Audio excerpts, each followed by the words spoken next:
Isa Wardanita dengan BP 20010071023. Baiklah, saya akan menjelaskan tentang penganggaran modal. Yang pertama, apa itu penganggaran modal?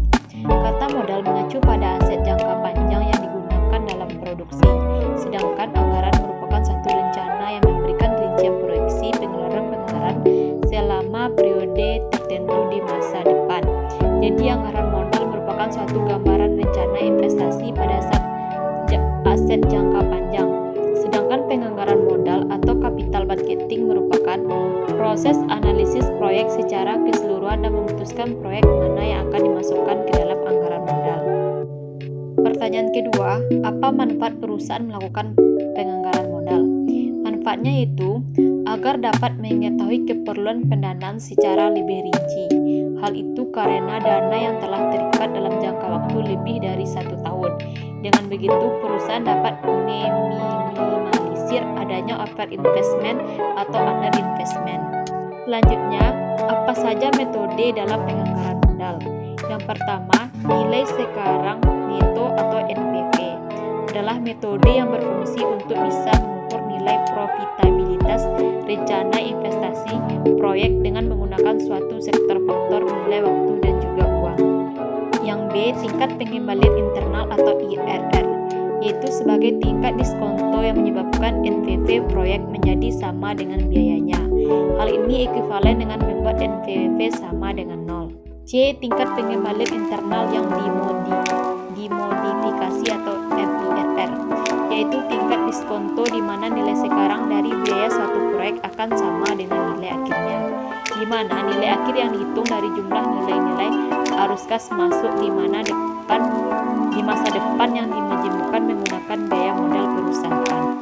D, pelunasan reguler atau regular payback, yaitu metode evaluasi kelayakan suatu investasi dengan mencari periode yang diperlukan untuk mengembalikan jumlah investasi yang telah dikeluarkan berdasarkan arus kas yang diharapkan dari investasi yang didanai.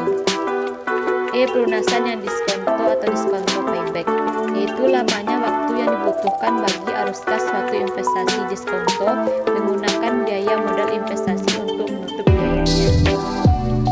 4. Apa perbedaan proyek independen dengan proyek mutually eksklusif? Proyek independen yaitu proyek-proyek yang akan arus kasnya saling independen satu sama lain, sedangkan proyek mutually eksklusif yaitu sekumpulan proyek di mana hanya satu proyek yang dapat diterima. Pertanyaan selanjutnya yaitu proyek X dan Y memiliki arus kas berikut. Arus kas akhir tahun 0 sampai 1, 2, 3, WACC sama dengan R sama dengan 10%, X-nya sama dengan min 700, satunya di bulan pertama 500, yang kedua 300, yang ketiga 100. Sedangkan untuk Y minus 700, 100.000, 100, 300, dan 600. Pertanyaannya, A. Jika biaya modal 10% cukup untuk kedua proyek, berapakah NPWP-nya? Yang B. Manakah proyek yang akan Anda terima jika kedua proyek tersebut A. Independen atau B. Mutually eksklusif? Jawaban untuk A yaitu NPWP X sama dengan minus $700 ditambah $500 per kali 1,10 pangkat 1 ditambah 300 per kali 1,10 pangkat 2 ditambah 100 per 1,10 pangkat 3 sama dengan minus 700 ditambah 454,55 ditambah 247,93 tambah 75,13 sama dengan $77,61 untuk X.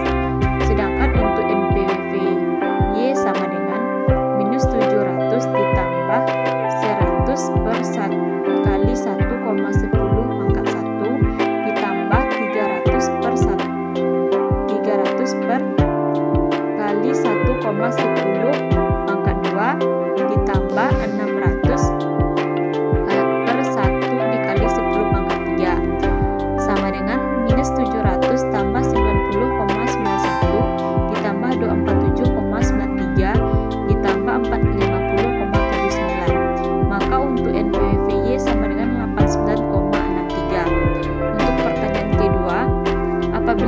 proyek independen, maka kedua proyek diterima karena keduanya memiliki NPWP positif. Yang kedua, apabila kedua proyek mutually eksklusif, maka proyeknya yang dipilih karena memiliki NPWP yang positif yang lebih besar. Demikianlah penjelasan saya. Assalamualaikum warahmatullahi wabarakatuh.